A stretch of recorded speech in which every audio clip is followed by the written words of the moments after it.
राजस्थान का साप्ताहिक मौसम पूर्वानुमान का ये वीडियो आप देख रहे हैं न्यूज़ मीडिया मंच यूट्यूब चैनल और मौसम तक फेसबुक पेज पर। दोस्तों, स्वागत है आप सभी का इस बुलेटिन में। ये बुलेटिन 10 से 16 जनवरी 2025 के लिए है और इस दौरान राजस्थान के भागों में किस तरह के मौसम की उम्मीदें नज़र आ रही हैं, हम इसकी बात करेंगे दोस्तों। और जैसा कि आप जानते हैं, इस समय उत्तर भारत के क्षेत्रों में बहुत ही सर्द मौसम देखने को मिल रहा है।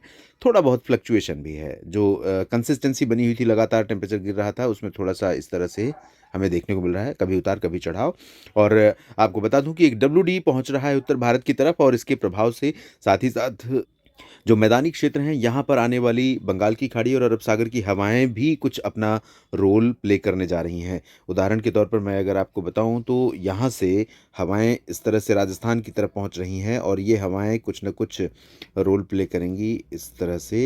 इधर से बंगाल की खाड़ी की हवाएँ हैं और इधर से बंगाल अरब सागर की हवाएँ हैं। तो ये हवाएँ जब अपना रोल प्ले करेंगी तो राजस्थान के तमाम इलाकों पर कल से बादल बनने शुरू होंगे, सुबह से लेकर के और कल के बाद परसों तक। शुरुआत पश्चिमी क्षेत्रों से होगी, बीकानेर और जैसलमेर, जोधपुर इन भागों से शुरुआत होगी। आगे बढ़ते हुए बादल जोधपुर, पाली, जालोर और अजमेर, भीलवाड़ा, राजसमंद, बूंदी, माधोपुर, सवाई माधोपुर, कोटा, बारां, झालावाड़, चित्तौड़गढ़, प्रतापगढ़, उदयपुर, डूंगरपुर, बांसवाड़ा और आगे भी इधर करौली, धौलपुर, भरतपुर, अलवर, झुंझुनू, जयपुर, सीकर, चूरू, हनुमानगढ़, श्रीगंगानगर, बीकानेर, इन सभी भागों तक बादल पहुंचेंगे। शुरुआत यहाँ पर आज से कल से होगी 11 जनवरी से और 12 जनवरी को यहाँ तक बादल पहुंचेंगे शाम तक।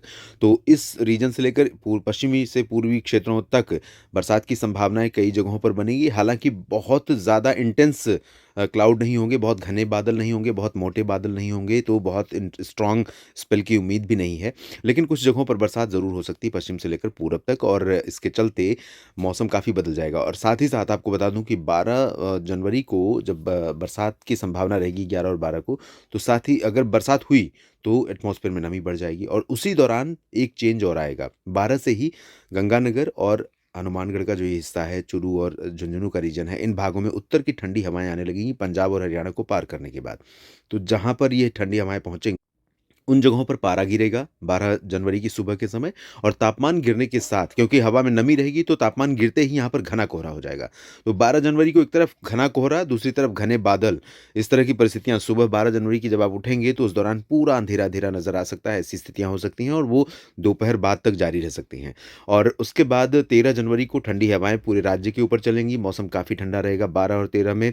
और उसके बाद 14 को फिर से बादल नीचे की तरफ से आने शुरू हो जाएँगे।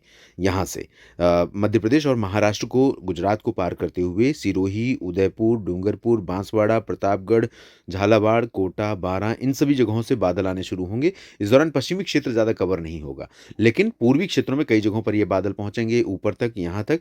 और 13 को छोड़कर 14 को भी थोड़े से बादल घने हो सकते हैं, लेकिन 15 को चांसेस रहेंगे बारिश के कई जगहों पर। फिर से 14 को दक्षिणी क्षेत्रों में और 15 को उत्तर पूर्वी रीजन में कुछ स्थानों पर वर्षा की संभावनाएं बनेंगी।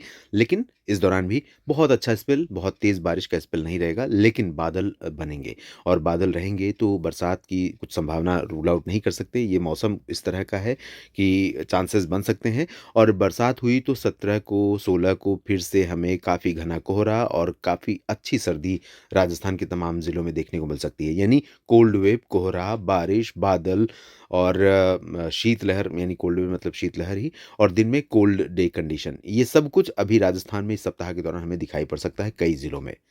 तो इन मौसमी स्थितियों के लिए मुकाबला करने के लिए आप तैयार रहिए, क्योंकि परिस्थितियाँ कभी-कभी इस तरह की हो जाती हैं जो सेहत के लिए बहुत चुनौतीपूर्ण होती हैं। आप जानते हैं, अचानक पड़ने वाला सर्द हवाओं की जो मार है अचानक पड़ने वाली, वो काफ़ी नुकसान पहुँचाती है मानव स्वास्थ्य पर, ह्यूमन हेल्थ पर, और साथ ही साथ मवेशियों पर भी उसका नुकसान का असर पड़ता है और साथ ही फसलों पर पड़ता है। तो फसलों पर जितना हो सके आपको जो जानकारियाँ हैं उसके हिसाब से करिए, अपनी देखभाल करिए और मवेशियों का भी ख़्याल रखिए। और मेरे साथ लगातार बने रहिए मौसम तक चैनल और न्यूज़ मीडिया मंच यूट्यूब, मौसम तक फेसबुक पेज पर भी। और ये जानकारियाँ ठीक लगें तो वीडियो को लाइक और शेयर करिए जैसा आप हमेशा करते हैं, और चैनल को सब्सक्राइब नहीं किया है तो आप करेंगे तो मुझे अच्छा लगेगा, आपका साथ मुझे मिलेगा और मैं लगातार आपके लिए काम करता रहूँगा। और दोस्तों, फेसबुक पेज पर मौसम का अपडेट पाते रहने के लिए फेसबुक पेज मौसम तक को लाइक और फॉलो करना ना भूलें। धन्यवाद।